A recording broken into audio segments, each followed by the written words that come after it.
Muito boa noite a todos, muito embora já tenha dado esse boa noite aqui. Agora, falando diretamente a você que é aluno do Seminário Batista Livre, você que está acompanhando pelos canais no YouTube, ou já pelo meu canal, ou pelo canal do Seminário Batista Livre, é uma satisfação muito grande estar aqui. Como eu não sei quantos de vocês que estão assistindo que me conhecem, vou fazer uma breve apresentação para imediatamente entrarmos no tema.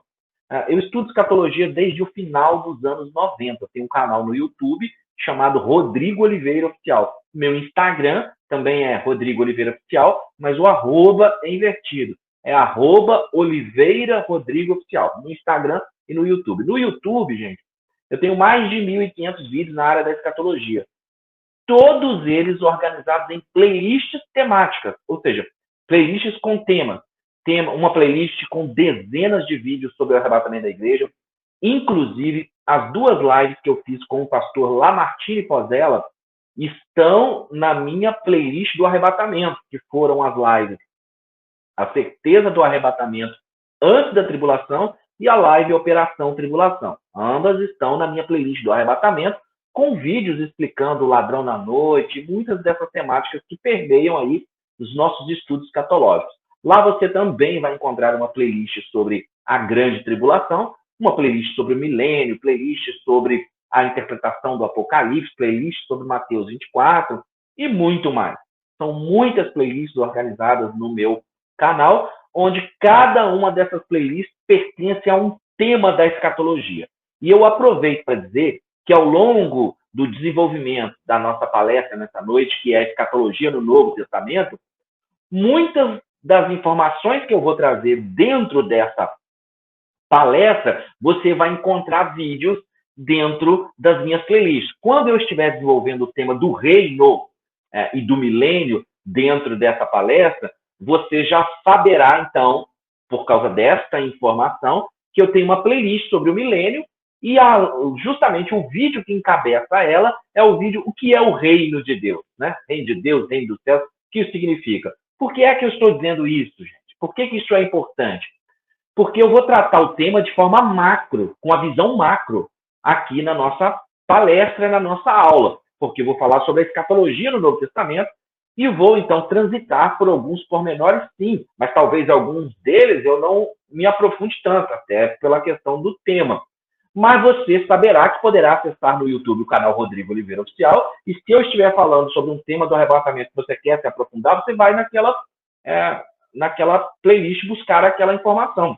Explicações sobre as 10 virgens, coisas dessa natureza. Bem como a tribulação. Eu tenho dezenas de vídeos na playlist da tribulação, uma sobre os 7 selos, outra sobre as 7 trombetas, outra sobre as 7 taças, explicando as teorias da questão se são ciclos ou se são cronologias. Então, tudo aquilo que eu falar, mas talvez eu não possa me deter muito por causa do tempo e para que não haja uma fuga do tema, você saberá, então, que vai encontrar isso no meu canal no YouTube, Rodrigo Oliveira Oficial. Bom, depois disso, eu fiz alguns cursos de teologia na Quadrangular, na Assembleia de Deus, fiz o bacharelado em teologia, a faculdade realmente reconhecida pelo MEC, e também fiz pedagogia na Universidade Federal aqui de Juiz de Fora, sou formado em pedagogia, e para além disso, fiz outras 5 pós-graduações, e também mestrado em escatologia e doutorado em teologia, e sou casado com a pastora Roberta Alcântara. A tese do meu mestrado em escatologia virou um livro. Então, para você também que está me acompanhando, vou aproveitar para falar isso de início, para que nós possamos, então, não interromper a palestra para falar disso. A minha tese do mestrado em escatologia se transformou nesse livro aqui, que se chama Escatologia, Esperança para o Nosso Tempo. Está aqui atrás, ó, você pode ver. Ok? Você pode adquirir esse livro na versão impressa, como essa que você está vendo aqui, e também pode adquirir na versão e-book, exclusivamente no site da Amazon. Então, antes que alguém pergunte, pastor, tem um livro aí para comprar direto com você? Nesse momento não temos. Então, é mais fácil você acessar a Amazon, digita lá Rodrigo Oliveira, Escatologia Esperança para o Nosso Tempo, e você pode adquirir o meu livro. Tem pessoas que já compraram nos Estados Unidos, no Japão, na Holanda, então ele chega em qualquer lugar do mundo. Se você estiver no Brasil, tem gente que recebe ele até em 24 horas. Então, isso aqui é fruto de 20 anos de pesquisa, eu tenho certeza que vai abençoar a sua vida. Muito embora eu trate a escatologia de forma geral aqui, o foco do livro foi explicar Mateus 24, que eu vou falar um pouco aqui na nossa live. Então, você tem o canal Rodrigo Oliveira Oficial no YouTube, por onde você pode acessar os meus vídeos gratuitamente. E você pode adquirir no site da Amazon o livro Escatologia, Esperança para o Nosso Tempo. Tá bom? Dentro desse contexto, eu também fiz pós-graduação em Filosofia, Sociologia, coisas que estejam ligadas aqui ao nosso tema, que eu acredito vão consubstanciar a nossa live. Aproveito também para dizer que eu organizo e lidero caravanas para Israel. A nossa última foi em 2022. E isso, eu costumo dizer que pastor Gabriel, o pessoal que está assistindo, quem tem a oportunidade de ir a Israel, deve fazê-lo, porque ir a Israel é ler a Bíblia em 3D. Então, isso acaba gerando alguma autoridade, e estar nesses cenários escatológicos dos quais nós vamos falar hoje, acaba trazendo aí muita fundamentação. Talvez eu tenha me alongado um pouco aí na introdução e apresentação, eu devolvo para o pastor Gabriel. Amém, sem problemas. Vamos ver aqui alguns irmãos que estão deixando o seu boa noite. Então, olha aqui, José Cláudio, boa noite. Boa noite, irmão José, que Deus te abençoe. Deixa eu ver aqui mais. A paz do Senhor Jesus, José Juandi. Também temos aqui gente de longe, quer ver? Saulo Tarso, boa noite a todos, de Garanhuns, Pernambuco, né? E vários outros aqui, olha, Fátima Lima, glória a Deus. Então, várias pessoas já se engajando, deixando o seu boa noite, a sua saudação. E sem mais delongas, vamos começar a exposição, pastor. Uma boa exposição e que Deus te abençoe. Obrigado, pastor Gabriel. Irmãos, vocês vão encontrar na tela, ao longo das minhas falas, alguns slides que eu preparei. E, entre eles, algumas telas falando sobre o propósito. A primeira tela fala sobre crise. Uma tela atrás, pastor Gabriel, por favor.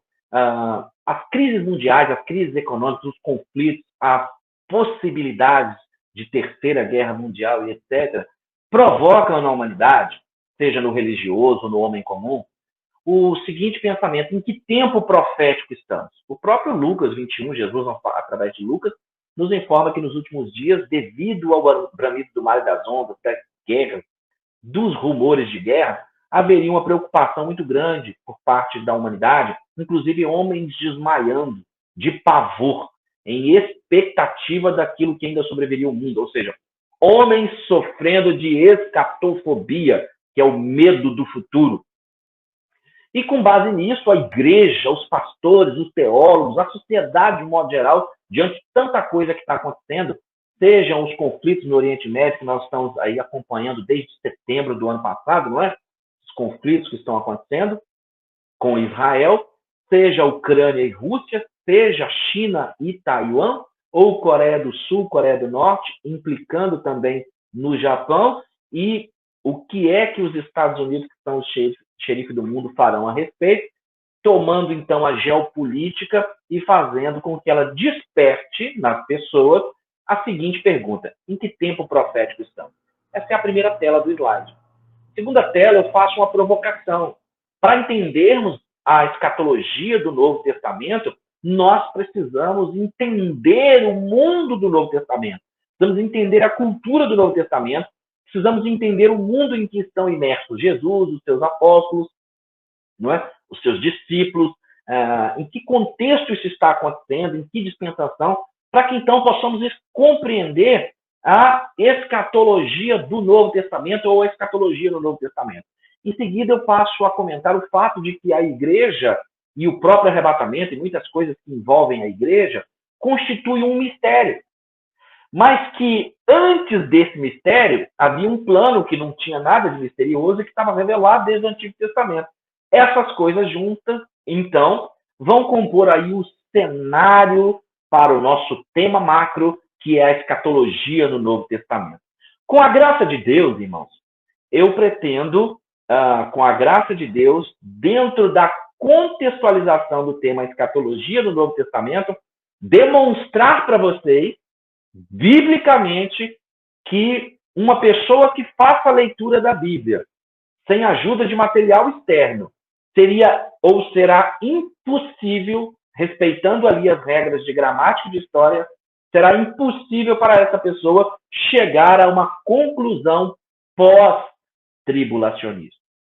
Com isso, de óbvio, então, fica claro que uma leitura da Bíblia dentro do seu contexto, respeitando as regras de gramática e de história, ela chegará, obviamente, a uma conclusão pré-tribulacionista. Então, seguindo aqui, e de forma mais micro, a ideia do pré-tribulacionismo, eu vou buscar demonstrar como que isso está revelado. Para tal, irmãos, é importante alguém que quer lidar com a escatologia no Novo Testamento, que quer compreender as profecias bíblicas e então determinar em que tempo profético estamos, essa pessoa precisa saber que existem pelo menos 4 maneiras de se interpretar o Apocalipse, a escatologia bíblica, portanto, e essas 4 maneiras, ou essas 4 escolas de interpretação, são chamadas de preterista, historicista, idealista e futurista. Você já deve ter ouvido isso, muito provavelmente, então eu vou passar mais sucintamente por cima disso, mas preciso fazê-lo por causa de que eu soube que existe um público leigo no que se refere ao estudo do Apocalipse, da escatologia e das profecias, e que seria bom ter essas informações. Bom, o preterismo, como seu próprio nome já explica, ele coloca o cumprimento das profecias, a própria tribulação do Apocalipse, no ano 70 depois de Cristo. Ela coloca o cumprimento dessas coisas no passado. A historicista, de igual modo, coloca muitos dos eventos do Apocalipse cumpridos no passado. Isso demonstra que essas 2 primeiras escolas de interpretação, a preterista e a historicista, elas são pós-tribulacionistas, já que elas ou entendem a tribulação do Apocalipse tendo acontecido no passado, ou entendem que a tribulação seja algo presente na hora da igreja. Depois você tem, em terceiro, a escola idealista. Essa escola, como o seu nome sugere, e assim você vai percebendo que esses nomes são autoexplicativos. A escola idealista, ela diz o seguinte: olha, não se preocupe com nenhuma das informações do Apocalipse, das profecias e da escatologia. Tudo isso não passa de um conflito cósmico entre o bem e o mal. É só isso, não esquenta a cabeça, não. Né? E a quarta escola de interpretação é a chamada escola futurista, do qual nós fazemos parte. A escola futurista entende que os eventos do capítulo 4 em diante, ou do capítulo 6, se a pessoa quiser um melhor ajuste, se cumprem no tempo futuro, já que os capítulos 4 e 5 do Apocalipse são uma visão que João tem do trono, da glória, da majestade, do Cordeiro morto e ressuscitado. Né? Antes disso, ele tem uma visão, uma voz que chama subir para cá, como uma clara simbologia do arrebatamento da igreja. Tendo, então, os capítulos 1, 2 e 3 do Apocalipse, um cumprimento na era presente, na era da igreja. Isso fica claro no próprio livro, no capítulo 1, quando João recebe a mensagem que é para ele anotar as coisas que ele viu, as coisas que estão acontecendo e as coisas que em breve acontecerão. Tudo isso endossa claramente um arrebatamento antes da tribulação iminente, já que no capítulo 1 e no capítulo 22, 12, quando Jesus diz, eis que cedo venho, ou dependendo da tradução, eis que breve venho, a ideia por trás disso é uma ideia de a qualquer momento, é uma ideia de vigilância, é uma ideia de iminência, o que não faria qualquer sentido para um arrebatamento pós-tribulacionista, a doutrina da iminência. Ok? Está vendo como é que ao longo das minhas falas, essas doutrinas, as respostas já vão acontecendo? Isso ocorre pela graça de Deus e porque eu sou professor de escatologia bíblica desde o ano de 2005. Isso permite com que nós possamos antever algumas perguntas e saber quando elas vão surgir dentro do contexto. Então, essas são as 4 escolas de interpretação do Apocalipse, da escatologia bíblica. São lentes pelas quais se pode ler o Apocalipse. Preterismo, historicismo, idealismo e futurismo. Futurismo, então, entende que do capítulo 6 em diante do Apocalipse, tudo é futuro. Daí o seu nome. A partir disso, tem uma outra coisa que é muito importante para compreendermos a escatologia do Novo Testamento, que é a visão que tenhamos sobre o milênio. É isso mesmo. Por mais que seja um rótulo, por mais que dizer isso seja rotular um pregador, rotular um teólogo, essa é a verdade. Quando você perguntar para uma pessoa o que ela crê, o que ela pensa a respeito do milênio, isso vai implicar em que você praticamente saiba tudo o que ela vai responder a respeito de arrebatamento, a respeito do sinal dos tempos, de anticristo, de falso profeta, é isso mesmo. O que uma pessoa disser que é a sua visão a respeito do milênio, do reino milenar de Cristo, é possível, então, compreender quase toda a sua escatologia. E assim como as escolas de interpretação do Apocalipse, as escolas a respeito do milênio também são 4. Você vai encontrar o amilenismo, o pré-milenismo histórico, o pré-milenismo dispensacionalista e o pós-milenismo. Bom, da mesma forma, os seus nomes são autoexplicativos.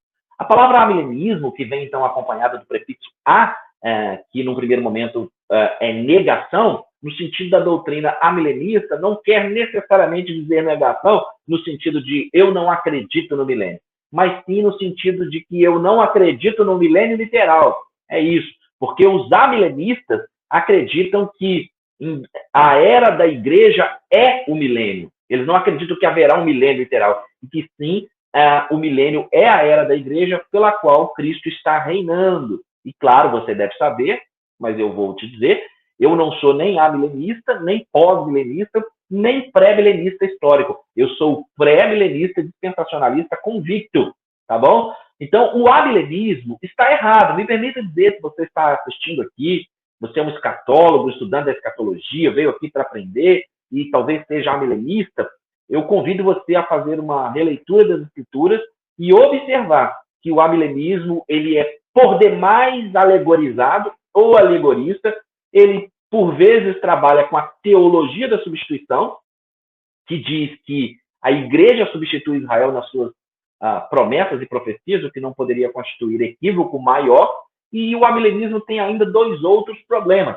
Acreditar que o milênio seja a era da igreja, quando as profecias bíblicas a respeito do reino de Cristo, elas dão conta de um reinado após o período da aprovação de Israel, após o período de juízo, como Zacarias 14, Zacarias 8 e tantos outros textos, né?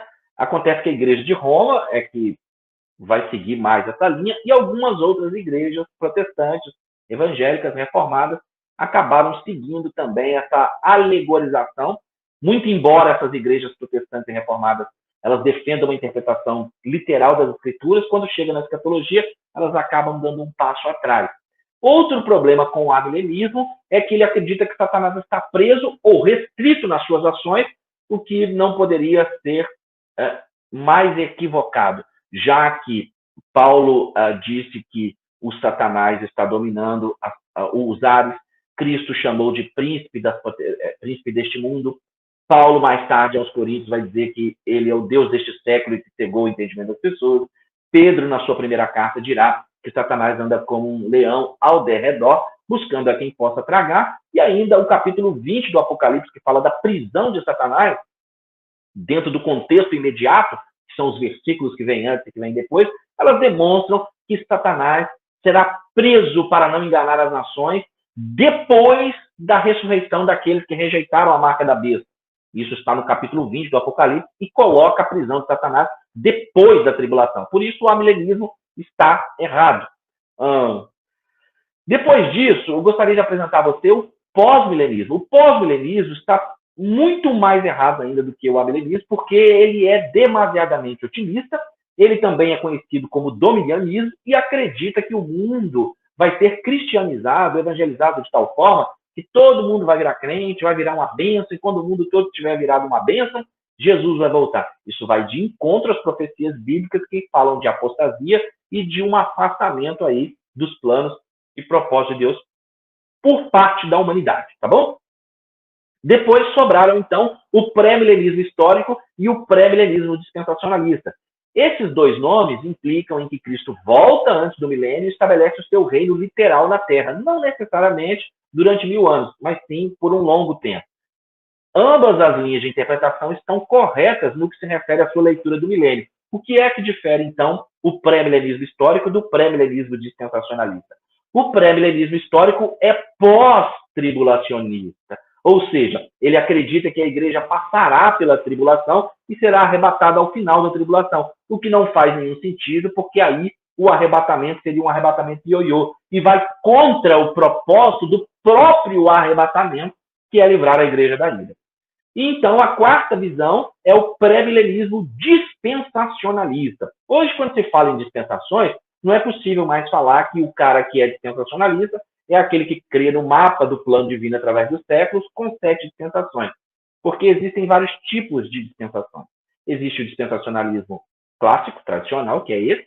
Existe o dispensacionalismo progressivo. Existe o dispensacionalismo revisado, do qual eu faço parte. Ou de um intra entre o clássico e o revisado. E existe algumas pessoas estão falando sobre intradispensacionalismo, não é? Que seria um dispensacionalismo que fica com o melhor ponto de todos. O dispensacionalismo progressivo, ele está mais ali alinhado à teologia da nova aliança, tá bom? Isso tudo são lentes pelas quais se entende a escatologia do Novo Testamento. Dito isso, agora eu preciso levar você a pensar sobre o mundo do Novo Testamento, sobre a escatologia do Novo Testamento, sobre esse contexto em que Jesus está. É preciso saber que nesse momento em que Jesus está pregando, em que está se desenvolvendo o mundo e a cultura do Novo Testamento, nos 4 evangelhos, Mateus, Marcos, Lucas e João, o contexto é de uma dispensação da lei. A igreja ainda era um mistério, nas palavras do próprio Jesus em Mateus 16, nas palavras do apóstolo Paulo mais tarde em Efésios 5, a igreja era um mistério. E eu vou repetir isso muitas outras vezes aqui ao longo da nossa palestra, da nossa aula. O que era um mistério no Novo Testamento? Preste atenção nisso, tome nota, não se concebe um estudante de teologia que não tem bloco de anotação e caneta na mão. Bom, mistério no Novo Testamento, quando o apóstolo Paulo traz essa abordagem, significa uma escritura que anteriormente não foi revelada. Foi algo que não foi dito. A igreja era um mistério para os profetas veterotestamentários. Ou seja, para os profetas do Antigo Testamento, a igreja era um mistério. Eles não viram a igreja, nem viram nada relacionado à igreja. É importante que você saiba isso, senão você não vai compreender a escatologia do Novo Testamento. Lembra que eu disse, no início da nossa aula, no início da nossa palestra, de que uma pessoa que pegue a Bíblia sozinha para ler, sem interferência externa, sem fazer uma exegese, sem colocar nada no texto, mas fazendo somente a leitura do texto, ela vai encontrar um livramento da ira. E no próprio texto bíblico, ela vai encontrar o que é ira, sem nenhum acréscimo, sem que ninguém esteja interferindo, será impossível chegar em uma conclusão pós-tribulacionista. E, por óbvio, a conclusão que a pessoa vai chegar é uma conclusão pré-tribulacionista, uma conclusão que livra da ira de Deus e do Cordeiro. Mas me acompanhe para você poder entender isso, porque isso será crucial. O mundo do Novo Testamento, composto ali, representado pelos 12 discípulos, 12 apóstolos, que representam a nação de Israel, eles estão num contexto de aguardar aquilo de que os profetas do Antigo Testamento falaram. É assim que é o mundo do Novo Testamento. É assim que João Batista está pregando. Quando você encontra, por exemplo, Mateus capítulo 3, você vai encontrar a própria declaração de João Batista dizendo que naqueles dias apareceu João Batista pregando. E você pode pegar uma perícope aí de Mateus capítulo 3, versículo 1 ao 3. Você vai encontrar o texto dizendo que João Batista apareceu pregando, com as roupas, as vestes e a alimentação que ele estava, e que é em cumprimento ao que foi dito pelo profeta Isaías. Voz que clama no deserto. Ele então vai preparar o lugar do Messias e anunciar: arrependei-vos, porque é chegado o reino. Essa é a mensagem de João o Batista. Arrependei-vos, porque é chegado o reino. Note você que João Batista não está pregando: arrependei-vos, porque é chegado o arrebatamento da igreja. Você vai ver que isso é espinha dorsal. Compreender o que é o reino de Deus, a mensagem do reino. E eu tenho uma live inteira só sobre o que é o reino, tratando isso do Gênesis ao Apocalipse. Aqui a profecia do cetro, ela vai aparecer em Gênesis, vai aparecer em Números. Então, e do reino, do reinado, da importância de um reino.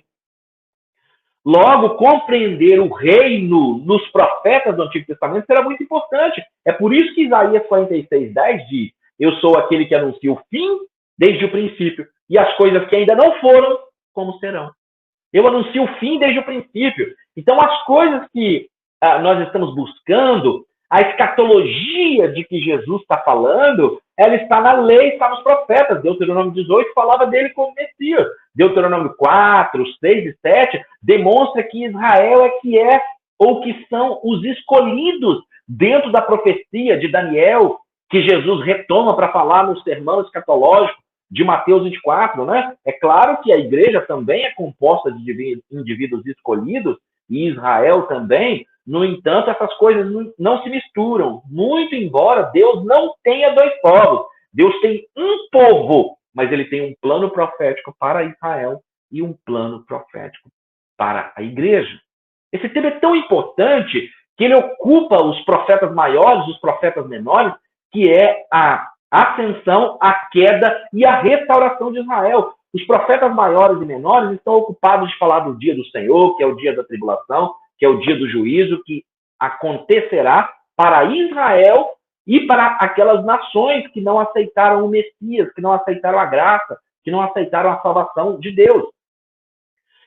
Diz então que haverá um período de juízo, um período de tribulação, um período da ira de Deus. O profeta Sofonias que o diga, foi quem mais falou sobre a ira de Deus como sendo esse período que é a 70ª semana de Daniel.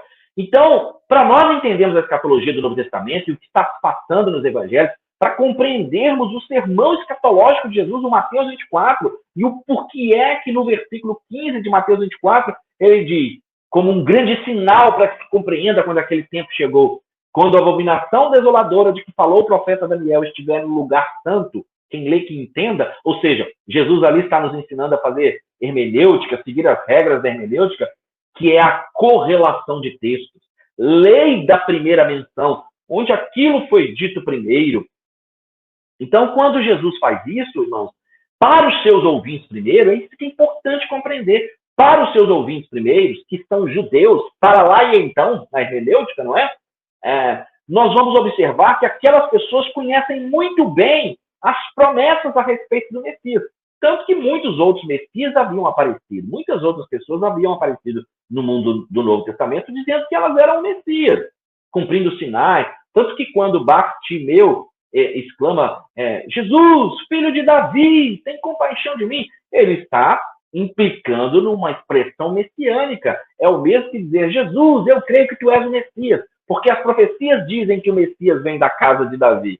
Interessante isso, não? Quando Jesus, com sua saliva, faz lodo e passa nos olhos daquele cego de nascença, e ele passa a ver, é uma validação do seu ministério como Messias, não é uma ordem para que ninguém faça isso, por favor. Os evangelhos não constituem a doutrina da igreja, os evangelhos são a carta, o chamamento universal de Deus para que se creia no seu amor, resumido, retratado em João 3,16, que diz, porque Deus amou o mundo de tal maneira que deu seu Filho unigênito, para que todo aquele que nele crê não pereça, mas tenha a vida eterna. Note que as pessoas param aí em João 3,16, mas se você termina de ler o capítulo e chega no verso 33, diz que aqueles que o recebem a vida, mas aqueles que o rejeitam, sobre eles estará reservada a ira. Muitas pessoas não compreendem a Bíblia porque elas pegam texto fora do contexto e acabam com pretexto para criar alguma heresia ou algum sentimento pessoal que se quer ser ou se pretenda defender. A Bíblia precisa ser lida no seu contexto imediato e amplo. O contexto imediato são os versículos que vêm antes e os versículos que vêm depois. E o contexto amplo implica em mais capítulos, talvez um livro todo, e talvez a Bíblia toda, quando se quer, por exemplo, compreender o plano da redenção de Deus. Ok? Amém, Tranquilo? pastor. Deixa eu aproveitar aqui e poder fazer uma breve pergunta, porque talvez é interessante, antes que mude de assunto, né? Temos uma pergunta aqui de um participante no Facebook. Deixa eu colocar aqui para vocês. Aqui, ó. Primeiramente, Mateus 24 é dito aos judeus. A igreja até então não existia. Correta essa afirmação, né? Esse é o entendimento aqui que nós devemos seguir, né? E dentro dessa mesma linha de entendimento de Mateus 24, ele coloca aqui, deixa eu ver aqui, eu deixei separado, seria errado achar que partes se cumpriram e partes ainda hão se cumprir, né, do sermão profético, né? Ou tem que escolher, ele é tudo futuro ou tudo passado, né? Fala um pouquinho para a gente sobre isso, que eu aproveitar que ainda está no tema antes de mudar para outro tema. Perfeito. Estamos engatilhados aí. Muito bom. Obrigado pelas duas perguntas aí. E obrigado, pastor Gabriel, pela intervenção. como eu havia dito, e isso acabou virando minha tese de mestrado. Mateus 24, gente, eu sei que muita gente tem dificuldade de compreender Mateus 24, ele acaba constituindo um dos capítulos mais mal interpretados de toda a Bíblia. No entanto, quando você observa esse mundo do Novo Testamento, o Mateus 23 está encerrando. Jesus está lamentando, Jerusalém, Jerusalém, quantas vezes eu quis ajuntar-te como a galinha junto o cintinho, mas vós não quiseste. Em verdade vos digo que vocês não me verão de novo, até que vocês digam Baruch Rababa Shem Adonai. É que Jesus era poliglota, né? Ele falava aramaico com o povo, falava hebraico com seus discípulos, falava o grego koiné, porque era a língua comum daquele tempo, e claramente conversou na língua do império, que era latim, com Pilatos. E aí, feito isso, acontece Mateus 24. E em Mateus 24, os discípulos fazem 3 perguntas. Os discípulos, eles pertenciam à Galiléia dos gentios. Eu estive lá visitando esses locais em Israel. Eles pertenciam à Galiléia dos gentios. De modo que eles tinham uma maneira de falar e de vestir muito característica do interior. Eles não estavam sempre em Jerusalém. Eles não viam o templo com frequência. Então, quando eles estão em Jerusalém, avistam o templo, eles falam, veja, mestre, que templo maravilhoso. E Jesus, então, responde-lhes, em verdade vos digo que não ficará aqui pedra sobre pedra que não seja derrubada, o que nós sabemos, essa profecia se cumpriu literalmente no ano 70 depois de Cristo. Ao que os discípulos, então, em particular em hebraico, lhe faz a pergunta, mestre, quando acontecerá isso, a destruição do templo? Que sinal haverá da tua vinda e do fim do mundo? Todo o sermão de Mateus 24, então, é a contextualização da resposta de Jesus a essas 3 perguntas que os discípulos fizeram. Entender esse mundo do Novo Testamento é crucial. Quando Pedro, após a prisão de Jesus, é indagado e a mulher diz, você é um deles, e Pedro nega Jesus 3 vezes, e ele, então, ao toque daquelas trombetas, daquelas vigílias, do cantar do galo, ele, então, responde, não sou, é sim, você veste igual ele, você fala igual ele. O aluno que ainda não estudou hermenêutica, não é? E homilética, ele parte direto para a aplicação, dizendo, olha, tá vendo? Porque quando você anda com Jesus, você fala como Jesus, você veste como Jesus. Muito embora essa aplicação faça sentido, e quando nós convivemos com as pessoas, nós realmente passamos a adquirir os seus hábitos, não é disso que o texto para lá, então, está falando. É que como eles eram da Galiléia dos gentios, eles tinham uma maneira de vestir e de falar que, para o judeu de Jerusalém, era uma maneira corrompida. Então, era possível, eu estou em Juiz de Fora, Minas Gerais, interior. É como que eu indo para Belo Horizonte, a capital, os belo-horizontinos logo notassem o meu jeito de falar e de vestir, que está mais aqui na divisa com o Rio de Janeiro, e que há uma diferença. Então, eles tinham sotaque, eles tinham vestimentas que lhes denunciavam que eles eram da Galiléia dos gentios. Então, quando é dito isso, eles passam meio que interiorando para as pessoas de Jerusalém. Por isso é que ele foi identificado. Então, entender esse laia, então, essa cultura do Novo Testamento, vai ser o pano de fundo para compreender o que está acontecendo no sermão de Mateus 24. Por quê? Aqui no sermão de Mateus 24, Jesus está falando para uma audiência, para um auditório, que está na expectativa do cumprimento das profecias do Antigo Testamento. Eu dizia sobre Jesus ter feito a saliva, e então aberto a vista do cego de nascença, isso era uma validação messiânica. Por quê? De acordo com Galeno, com a cultura grega, do mundo da medicina, do Novo Testamento, um descendente direto trazia na sua saliva propriedades curativas. Então, se o homem foi feito do barro por Deus, recebeu o sopro de Deus nas suas narinas, e agora Jesus pode fazer a saliva e passar nos olhos de um cego de nascença, e agora ele ter olhos, quem é Jesus? Senão o próprio Deus, senão o próprio Filho de Deus. Então, muito embora houvessem muitas pessoas tentando se passar por Messias naquele momento, Jesus dá toda a validação de que ele é o Messias. Ele, então, começa a responder aos seus discípulos às 3 perguntas. Quando será a destruição do templo? Que sinal haverá da tua vinda e da consumação do século, do fim do mundo? E isso tudo é muito importante, gente, porque quando você compreende que os discípulos estão esperando o reino, os discípulos não estão esperando arrebatamento, gente. João Batista está dizendo, arrependei-vos que é chegado o reino. Ele não fala arrepender-vos que é chegado o arrebatamento. Quando Jesus recebe em Mateus 4 a informação de que João Batista está preso, João Batista está fora de cena, Jesus começou a pregar, arrependei-vos porque é chegado o reino. Jesus não disse arrependei-vos que é chegado o arrebatamento. Sabe por quê? para entender Mateus 24, em Mateus 24, Jesus nunca falou sobre o arrebatamento. Uau! Agora eu acho que eu choquei você que está em casa. Em Mateus 24, Jesus nunca falou sobre o arrebatamento. Eu vou explicar isso e responder a pergunta dos dois irmãos que fizeram aqui. Jesus não estava ocupado de falar do arrebatamento, muito embora Jesus tenha feito inferências ao arrebatamento. Mas ele não fez nenhuma referência explícita, porque o arrebatamento não diz respeito a Israel enquanto plano profético de Deus. O arrebatamento da igreja, ele é um mistério. Paulo chamou de mistério. Eis que vos digo um mistério. 1 Coríntios, capítulo 15, versículo 51. Portanto, o arrebatamento da igreja, bem como a igreja, elas são um mistério para os profetas. Os discípulos, os apóstolos nada sabiam sobre o arrebatamento da igreja. A única coisa que eles sabiam era sobre a ressurreição do último dia e o estabelecimento do reino na terra. Por isso, não faz o menor sentido que em Mateus 24 houvesse qualquer menção ao arrebatamento da igreja, como não há. O próprio texto citado muitas vezes para endossar o arrebatamento da igreja, de Mateus 24, a partir do verso 40, que diz, estarão dois no campo, um será tomado e o outro deixado, nada tem a ver com o arrebatamento, mas sim com o fato de parte da nação de Israel estar preparada e outra parte não, bem como as 10 virgens. Entenda que Mateus 24 e 25, os capítulos e os versículos, eles vieram posteriormente. Aquilo tudo faz parte de um único sermão de Jesus, sermão escatológico de Jesus, Mateus 24 e 25. As 10 virgens são a mesma representação de estarão dois no campo, um será tomado e o outro deixado. Pois é, pastor, isso não é o arrebatamento? Não. É só você ler dentro do contexto. Se você, claro, precisa ler Mateus 24 e 25 todo, mas retoma só 2 versículos. Volta em Mateus 24 e 38, quando diz uma das respostas de Jesus para a vinda do Filho do Homem. Bom, ele diz que assim como foi nos dias de Noé, as pessoas casavam, davam em casamento, faziam festa, banqueteavam, etc. e tal, e veio o dilúvio e os levou a todos, assim também será na vinda do Filho do Homem. Note que Jesus está fazendo uma analogia entre a sua volta e o tempo da ira de Deus que aconteceu no dilúvio. Mas naquele momento não houve qualquer arrebatamento.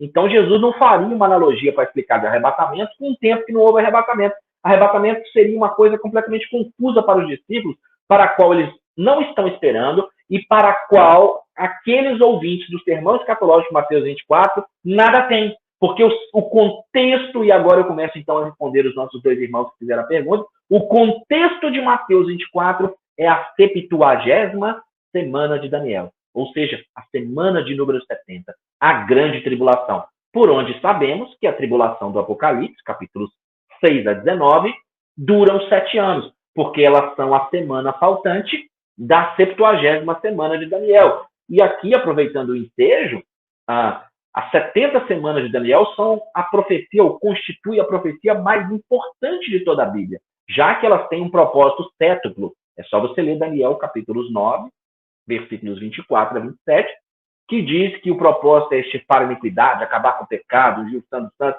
Não deixe de ler lá, porque não é o alvo aqui da nossa palestra. Eu tenho lives sobre isso no meu canal no YouTube, tá bom?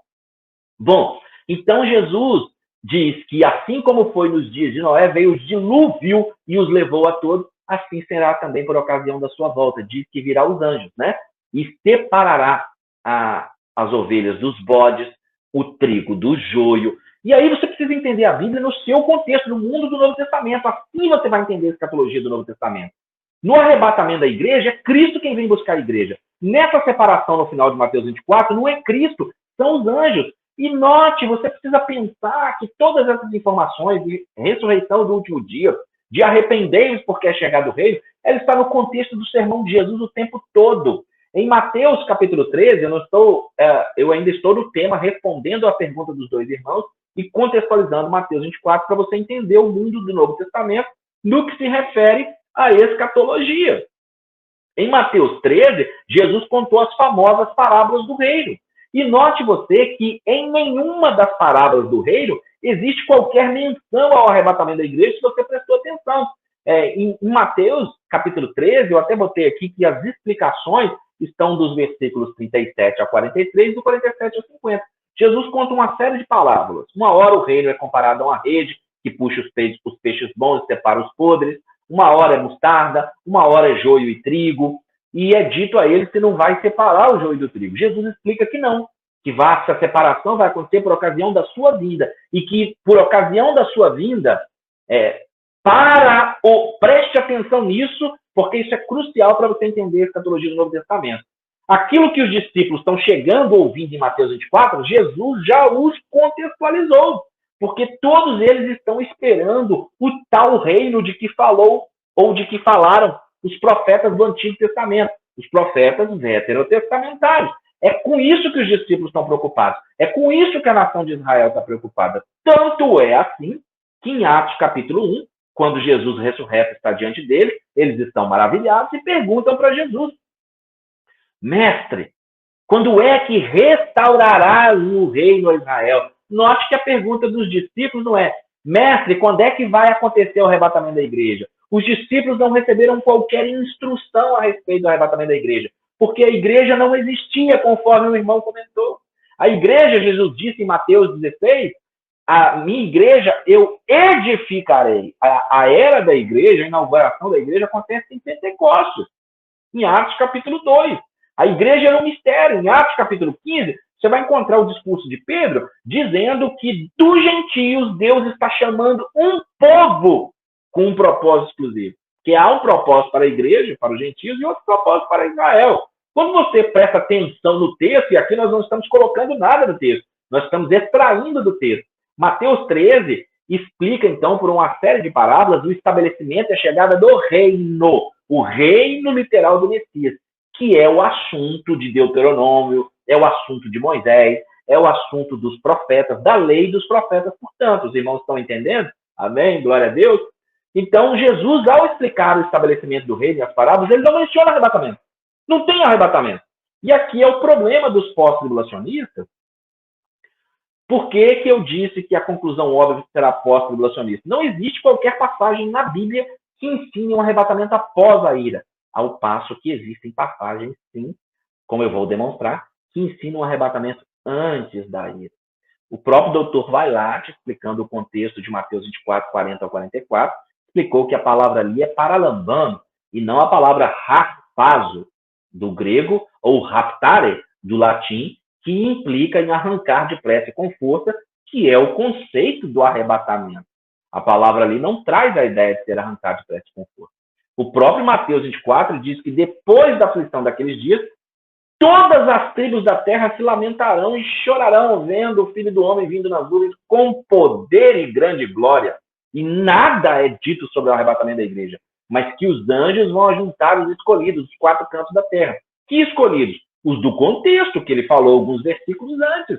O próprio povo de Israel, conforme está mencionado em Deuteronômio capítulo 7, que o povo de Israel é o povo escolhido, e que eles vão passar por esse período da tribulação. Porque Mateus 24, gente, presta atenção, por mais que seja próprio da igreja passar por perseguição, por mais que a igreja tenha passado por perseguição ao longo da sua história, perseguições terríveis, Mateus 24 e 21 diz que a tribulação do Apocalipse, o contexto do que está acontecendo em Mateus 24, é um período que nunca houve na história, nem tampouco há de haver. Ou seja, quem estiver na tribulação do Apocalipse não estará confundido, saberá que é um período sem igual, porque ele é a 70ª semana de Daniel. Por onde sabemos isso? Pelo versículo 15, que Jesus aponta quando a abominação desoladora de que falou o profeta Daniel estiver no lugar santo. Quem lê que entenda, ele diz, ele está remontando a Daniel capítulo 9 e Daniel capítulo 11. Não é? O acordo por uma semana com muitos, a profanação do templo, do lugar santo, conforme Daniel 11. Então, para que você compreenda da maneira que os ouvintes primeiro compreenderam que eram os discípulos, é preciso compreender o mundo do Antigo Testamento. Sim, é preciso compreender que eles não estão esperando arrebatamento, eles estão esperando o reino. E o outro irmão perguntou, o que de Mateus 24? Será que nós vamos ficar fazendo recortes? O que é para agora? O que é para depois? Bom, nós sabemos que todo ele era futuro, porque Jesus dá a resposta aos 3 discípulos, e somente daí quase 40 anos, 30 e poucos anos, é que o templo será destruído. Então, é claro que quando Jesus responde Mateus 24, quando Jesus, então, dá a resposta aos 3 discípulos, às 3 perguntas, dos discípulos a respeito de quando haveria a destruição do templo, a sua vinda e a consumação dos séculos, a sua resposta inteira é escatológica, já que o templo só será destruído em 70 depois de Cristo, como de fato foi. Mas por que é que o templo foi destruído em 70 depois de Cristo e a tribulação não começou? Porque é a resposta às 3 perguntas. E a profecia de Daniel, capítulo 9, diz que ela se cumpre as 70 semanas de Daniel sobre teu povo e tua santa cidade. Depois do ano 70 depois de Cristo, a destruição do templo e, portanto, a pausa nos sacrifícios, os judeus sofreram mais uma diáspora. Então foram espalhados por toda a terra. Você se lembra, a profecia está dizendo, sobre teu povo e tua santa cidade. Então esse povo precisa estar repatriado para que a profecia da 70ª semana se cumpra. Porque 69 semanas de anos se cumpriram sobre o povo de Israel, ou seja, 483 anos desde Neemias 2. Logo, a última semana também tem que se cumprir sobre Israel e sobre Jerusalém. É uma questão de coerência e de leitura do texto. Se elas se cumpriram literalmente, a última semana também vai se cumprir literalmente. Ocorre aí, então, um parêntese na profecia. E muitas pessoas perguntam assim, onde é que está o texto? Onde é que está o texto? Me mostra o texto que ensina que entre a 69ª semana e a 70ª tem um parêntese na profecia. Bom, muitas coisas na Bíblia, ou a grande maioria delas, se não todas as doutrinas da Bíblia, não estão ditas num único capítulo.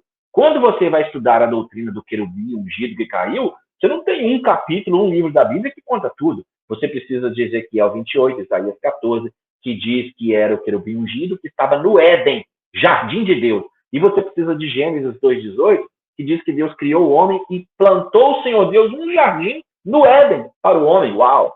Você precisa de Apocalipse 12, de arrastar com a cauda a terça parte. Você precisa de Lucas 10, Jesus dizendo, eu via Satanás cair como um raio em toda a sua fúria. Com isso eu quero dizer que o parêntese na profecia de Daniel ele é altamente bíblico. Quando Jesus pega o rolo em Mateus, de Isaías, e ele então diz que o Espírito do Senhor está sobre mim porque ele me enviou para anunciar o ano do jubileu, o ano da remissão, ele não fala do juízo. Ele não fala da vingança do nosso Deus, porque eram momentos separados por um parêntese profético. Versículo 1, 2 e 3 estão separados por um tempo profético. Ou alguém em sã consciência vai negar isso? O fato de que ele vem primeiro, então, como esse cordeiro, anunciando o ano aceitável, e depois ele virá como juiz leão. O livro do profeta Zacarias, que é o livro mais messiânico dos profetas, ele apresenta Jesus humilde montado no jumentinho. Mas ele também apresenta Jesus transpassado, que olharão para aquele a quem transpassaram. Zacarias 13:5. Eles vão lhe perguntar, mestre, que feridas são essas em suas mãos? E ele dirá, são as feridas com que fui ferido na casa dos meus amigos. O próprio livro do profeta Zacarias implica em um parêntese. Então, o parêntese profético, ainda que não esteja dito lá, aqui tem um parêntese profético, ele está subentendido no texto. Muitas pessoas rejeitam a interpretação das entrelinhas como se ela fosse algo errado. A interpretação das entrelinhas, como eu disse, eu também sou pedagogo, a interpretação das entrelinhas, gente, e sou professor de hermenêutica desde 2005, hermenêutica e exegese bíblica. A interpretação das entrelinhas, ela requer justamente o conhecimento prévio, como os discípulos tinham das profecias do Antigo Testamento. Por isso, Paulo retoma esse assunto de Mateus 24 das profecias de Daniel, quando ele declara que o tempo dos gentios vai se cumprir, que Jerusalém está sendo pisada. Essa fala de Jesus, ela é de Paulo e ela está contextualizada com Daniel. Então, esse tal parêntese profético entre a 69ª semana e a 70ª, que é a tribulação do Apocalipse, ela, então, é o período dos gentios, que os profetas não viram. Então, nós precisamos assumir isso para compreender a escatologia do Novo Testamento. Jesus nunca falou sobre o arrebatamento da igreja. E o Mateus 24, ele é escatológico, já que no tempo de Jesus, 30 anos depois, é que o templo seria destruído. E será que nós, como igreja, respondendo aos irmãos, será que nós, como igreja, tem algo de Mateus 24 que se aplique diretamente a nós? Bom, veja, entenda. Interpretando o texto corretamente, ele está falando para Israel no contexto da grande tribulação e ele está em paralelo com os episódios do Apocalipse. Agora, ele menciona algo interessante dos versículos 4 a 8, quando ele diz: se levantará nação contra nação, reino contra reino. Essa expressão é idiomática, ela tem um contexto muito importante, porque ela diz que os conflitos começam local e depois vão evoluindo. Reino contra reino, nação contra nação. É necessário que tudo isso aconteça, ainda não é o fim. E ele declara que é o princípio das dores. Portanto, A igreja, ela passa pelo princípio das dores. Ela não passa pela tribulação do Apocalipse. E por que é que ela não passa pela tribulação do Apocalipse? Porque a tribulação do Apocalipse, ao contrário do que muita gente pensa, ao contrário do que os nossos queridos irmãos pós-tribulacionistas pensam, a tribulação do Apocalipse não é uma perseguição de Satanás à igreja, como aconteceu no Coliseu, como aconteceu ao longo da história da igreja. Não, não, senhor. A tribulação do Apocalipse, de acordo com a Bíblia, é a ira de Deus e do Cordeiro derramado sobre todos aqueles que rejeitaram o Messias. E eu provo a você. Apocalipse, capítulo 6, 16 e 17. Diz que é chegada a ira de Deus e do Cordeiro. Apocalipse, capítulo 15, versículo 1. Diz que com as taças se consuma, termina a ira de Deus e do Cordeiro. Apocalipse 16, 19. Diz que as taças, os juízos de Deus, são a ira de Deus e do Cordeiro, bem como o capítulo 14, bem como Sofonias, capítulo 2, dizendo que essa ira de Deus é derramada sobre a nação de Israel nos últimos dias. Bem como Daniel, capítulo 8, diz que será o cumprimento daquelas profecias será no tempo da ira, bem como Lucas 21, que diz que haverá, então, grande ira sobre este povo. Qual povo? O povo do contexto. E aí, qual é o contexto? Mateus 24, que diz, olhe para que a vossa fuga não aconteça no sábado nem no inverno. Ter ido a Israel foi muito importante, porque muita gente não sabe que em Israel neva em janeiro, em dezembro e janeiro. Por onde nós sabemos que Jesus não nasceu em dezembro. Muito embora nós podemos e devemos, em minha opinião, comemorar sim o nascimento em dezembro, em qualquer época que for, o que importa é que ele nasceu. Mas ele, então, não nasceu em dezembro e janeiro por causa do inverno, por causa do frio, e sim no período do recenseamento das festas, muito provavelmente em setembro e outubro. Esse é o mundo do Novo Testamento. Está dando para entender? Quando ele fala do inverno, ele está falando especificamente. Quando ele fala, ore para que a vossa fuga não aconteça no sábado, eu estive durante vários Shabás em Israel. Tudo automatizado. Claro, se eu estiver falando de Jerusalém. Se você estiver falando de Tel Aviv, são duas cidades diferentes que esperam coisas diferentes dos seus visitantes. Tá? Então, o sábado é um estatuto perpétuo em Êxodo 31 para a nação de Israel. Ele nada tem a ver com a igreja. Aquele que estiver na Judéia, fuja para os montes. A igreja nunca foi conclamada a fugir pelos montes. Pelo contrário, é dito que as portas do inferno não prevalecerão contra a igreja. Ou seja, a igreja está como um ariete, batendo contra as portas do inferno, estaqueando os que lá estão. Ela é futura, a igreja ainda não existe na hora que Jesus está proferindo o sermão de Mateus 24. Então, do verso 8 em diante, está tudo contextualizado com a tribulação do Apocalipse, a grande tribulação do Apocalipse. E aqui eu gostaria de fazer algumas correções. Algumas pessoas pensam que grande tribulação seria a segunda metade dos 7 anos da tribulação. Não é isso.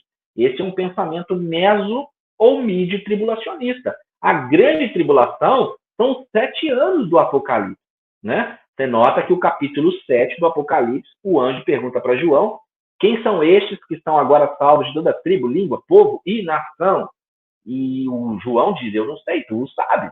E o anjo então diz, eles vieram da grande tribulação e lavaram as suas vestiduras no sangue do Cordeiro. De modo que todos os 7 anos são a grande tribulação. Não é só a segunda metade que é a tribulação do Apocalipse. Porque ele poderá muito bem fazer uma falsa paz no início dos 7 anos, mas não quer dizer que os 3 primeiros anos e meio será a maravilha, belezura. Os selos estão se cumprindo e eles são a ira de Deus do Cordeiro, bem como as trombetas. E depois os cálices da ira, ou as taças da ira. Portanto, eu creio que o irmão está respondido. Mateus 24 era todo futuro, no que se referia ao momento em que os discípulos perguntaram. Parte dele se cumpriu em 70 depois de Cristo, parte está se cumprindo no nosso tempo, o assim chamado princípio das dores, e não faz o menor sentido que Mateus 24 fosse uma aplicação à igreja, porque é dito, falsos cristos. Nós já recebemos a Cristo. Ninguém que apareça falando que é Cristo, nós vamos crer. Mas aqueles que, porventura, não tenham recebido o Jesus da história como Messias, eles sim poderão ser enganados por outro Cristo. Percebe? Quando o texto diz, ai das que estiverem grávidas e das que amamentarem naquele dia, surge um conceito popular comum de que no momento do arrebatamento as crianças vão todas desaparecer, inclusive as dentro da barriga, e poderá isso até acontecer, mas não está escrito em lugar nenhum na Bíblia. Ai das que estiverem grávidas e das que amamentarem naqueles dias, está num contexto que o povo de Israel sabe bem, dos cercos que eles já sofreram no Antigo Testamento, momento onde que mulheres tiveram que comer o feto morto, né? Os momentos do cativeiro de Israel foram muito dolorosos, muito difíceis. Já visto aquilo que aconteceu com as grávidas do Holocausto. E Jesus então está dizendo que agora em Mateus 24 vai ser muito pior do que em qualquer época. Mas isso nada tem a ver com a igreja. Quando Jesus diz, deixai vir a mim os pequeninos, porque dos tais é o reino de Deus, ele não está tratando ali de escatologia. É porque a criança no mundo do Novo Testamento não tinha valor.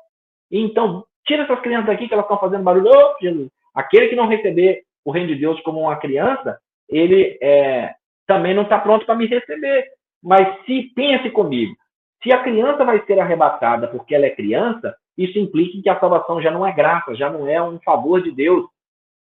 A salvação, o arrebatamento que seja, ele então já é por mérito de ser criança, percebe? E o mérito tem a ver com outra coisa, o mérito tem a ver com o tribunal de Cristo e com o galardão, não com arrebatamento e salvação. Ah, mas pastor, se a criança ficar na tribulação, como é que vai ser isso? Ai, meu Deus! O arrebatamento não enterra o assunto da salvação. Uau! Isso é forte, né? Bom, a ira de Deus do Cordeiro, que é, então, o contexto de Mateus 24, gente, ele é de acordo com Romanos capítulo 2, com Romanos capítulo 5, para o judeu e o grego que rejeitou o Messias. E hora nenhuma em Romanos 2 e Romanos 5, Paulo menciona a igreja. Ele termina o Romanos 5, lá pelo meio, ele diz assim, eu posso te dar a referência exatamente, Romanos 5, 8 e 9, ele diz assim, se o Senhor nos poupou antes, quanto mais agora que estamos cobertos pelo seu sangue, ele nos livrará da ira. E aí o que nos leva a explicar isso para você. Jesus nunca falou sobre o arrebatamento, Jesus não falou sobre o arrebatamento em Mateus 24, mas ele fez referência. Onde? Quando em João 14 ele diz, eis que vou preparar lugar. Quando eu estiver preparado, eu voltarei para buscar vocês, para que onde eu estiver, vós estejais também. Então eu voltarei para buscar vocês, implica em que ele está vindo tirar daqui. Mas ele não explicou mais nada. Ele só falou isso e não explicou mais nada sobre o arrebatamento, porque ele não está ocupado de falar sobre o arrebatamento. É só você pensar na mulher cananeia. Vem curar minha filha. Não vou, porque eu não vim senão para as ovelhas perdidas da casa de Israel. Não posso tirar os pão dos filhos para dar aos cachorrinhos. Mas até os cachorrinhos comem da migalha. Jesus, mulher, nem em Israel encontrei tamanha fé. Pode ir que o seu problema já resolveu. Mas eu não vou lá. Percebe? Eu não vou lá. Eu vou continuar aqui cumprindo o propósito e a profecia, anunciando o reino. Porque o meu reino não vem de forma aparente. Ele começa dentro em vós até atingir, então, toda a terra de forma literal e definitiva. Quando Jesus comissiona os seus discípulos, em Mateus 10, ele diz, não preguem aos gentios. Preguem aos judeus.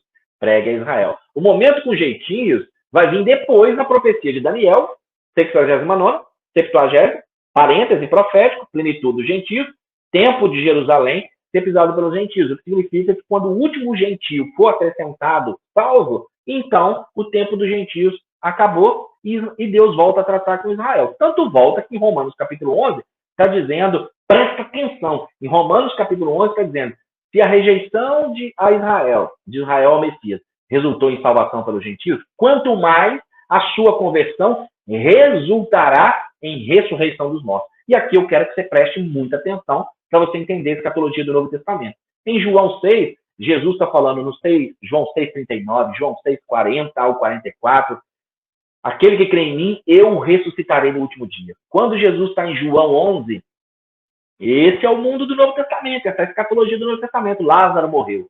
Jesus chega, está Marta e Maria chorando, deu ruim. Marta fala, Senhor, se o Senhor estivesse aqui, meu irmão não teria morrido. Marta, eu sou a ressurreição e a vida. Teu irmão há de ressuscitar. E ela então diz, eu sei que ele há de ressuscitar na ressurreição do último dia. O assunto da ressurreição do último dia era um assunto que os ouvintes do Antigo Testamento sabem. Eles sabem que, passado o período da prova de Israel e o estabelecimento do reino literal do Messias, haverá a ressurreição do último dia. E eu te provo. Isso está escrito em Isaías 26:19. Isaías está dizendo que os mortos de Israel vão ressuscitar para a entrada no milênio, para a entrada do reino, e que ele mesmo vai ressuscitar. Acontece que Isaías, capítulos 24, 25, 26 e 27, eles compõem juntos o chamado Apocalipse de Isaías.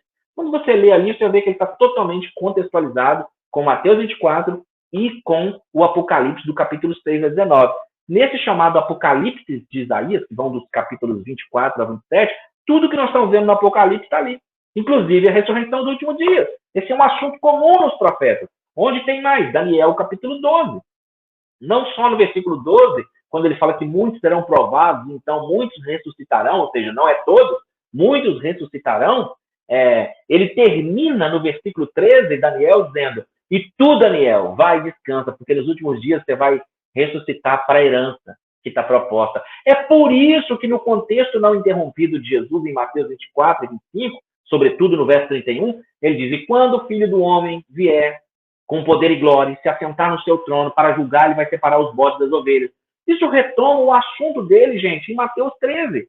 Em Mateus 13, quando ele está contando das parábolas do reino, ele não fala hora nenhuma de arrebatamento. Ele diz, então, que o reino chega e os anjos vão tirar o joio. Os anjos vão tirar o peixe podre. Os anjos vão tirar tudo que não presta e jogar no fogo. Os que vão ficar para o reino.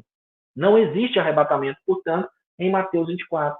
Mas ainda em João 11, nessa história de ressurreição do último dia, Jesus amava Lázaro, e ele diz, não, ressurreição do último dia, não, eu sou a ressurreição na vida, Senhor. E ele diz, ei, quem crê em mim, ainda que esteja morto, viverá. E quem crê e vive, quem vive e crê em mim, nunca morrerá. Uau! Como é que uma pessoa está viva e nunca vai morrer? Só por ocasião do arrebatamento. Parou para pensar? Todo aquele que crê em mim, ainda que esteja morto, viverá. E todo aquele que vive e crê em mim, nunca morrerá.